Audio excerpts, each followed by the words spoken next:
अस्सलाम वालेकुम दोस्तों, मां या जहां ज़ेब तव्हां ॾिसी रहिया आहियो मुंहिंजो चैनल हिस्टोरिकल ट्रेजर। दोस्तों, अॼु मां तव्हांखे ॿुधाईंदुमि मीर मुर्तज़ा भुट्टो जी ज़िंदगीअ जे बारे में। शहीद ज़ुल्फ़िकार अली भुट्टो जो वॾो फर्ज़ंद मीर ग़ुलाम मुर्तज़ा भुट्टो 18 सेप्टेम्बर 1954 ईस्वीअ ते कराचीअ में ॼाओ।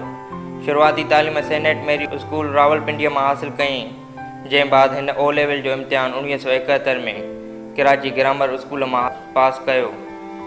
ग्रेजुएशन करण लाइ हार्वर्ड यूनिवर्सिटी लंडन पढ़णु वियो, जिते 1976 ईस्वीअ धारे डिग्री हासिल कयईं। बाद में मीर मुर्तज़ा भुट्टो पंहिंजे वालिद जी ख़्वाहिश ते क्राइस्ट चर्च कॉलेज ऑक्सफोर्ड में एम.लिट जो 3 सालनि जो कोर्स पढ़ण लाइ वियो, पर उन दौरान 1978 ईस्वीअ में संदसि वालिद ज़ुल्फ़िकार अली भुट्टो खे पाकिस्तान जी लाहौर हाई कोर्ट पारां क़त्ल जे कूड़े इल्ज़ाम में फाही जी सज़ा ॿुधाई वई, जंहिं सबबि मीर साहब उहो कोर्स अध में छॾे पाकिस्तान वञण लाइ आयो, पर पंहिंजे अज़ीम वालिद जो पैगाम मिलियुसि त हू संदसि आज़ादीअ लाइ बैनुल अक़वामी ताक़तुनि खे एतमाद में आणण लाइ ॿाहिरि रही कोशिशूं करे।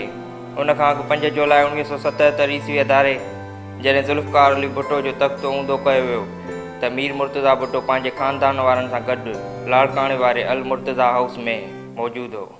जॾहिं संदसि वालिद खे गिरफ़्तार कयो वियो त खेसि वालिद हुकुम कयो त हू मुल्क खां ॿाहिरि हलियो वञे।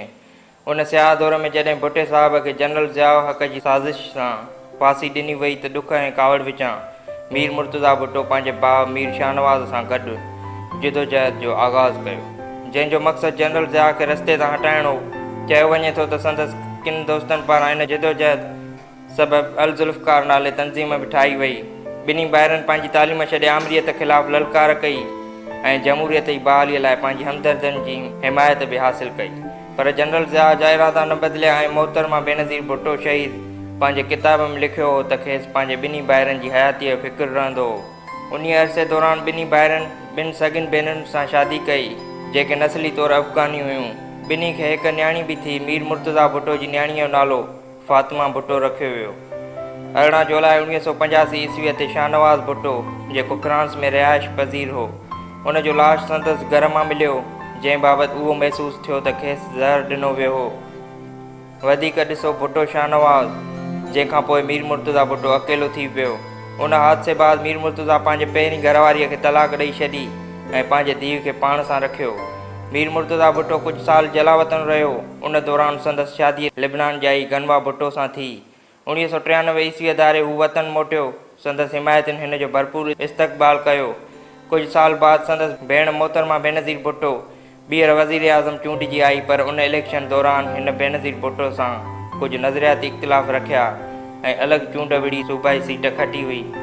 जॾहिं त पाकिस्तान पीपल्स पार्टी शहीद भुट्टो खे मुंज़िम ऐं मुतहरिक करण लाइ सरगर्म रहियो।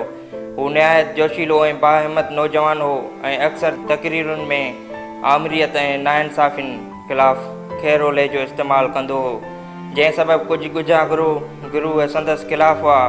आख़िरकार 20 सेप्टेम्बर 1996 ईस्वीअ जी राति जॾहिं हू पंहिंजे साथियुनि सां गॾु कराचीअ में हिकु जलसे तां मोटियो त हू सदर क्लिफ्टन वेझो संदसि रिहाइशगाह वटि पुलिस कड़ो चाढ़े बीठी रही हुई, जंहिं ते तकरार बाद पुलिस अंधाधुंध फायरिंग जो सिलसिलो शुरू थियो।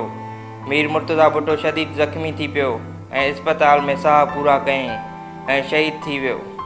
साणसि गॾु संदसि 6 साथी बि अजल जो शिकार थिया। संदसि मड़ हज़ारनि आलिन अखियुनि सां ॻड़ी ख़ुदा बख़्श भुट्टो में दफ़नायो वियो।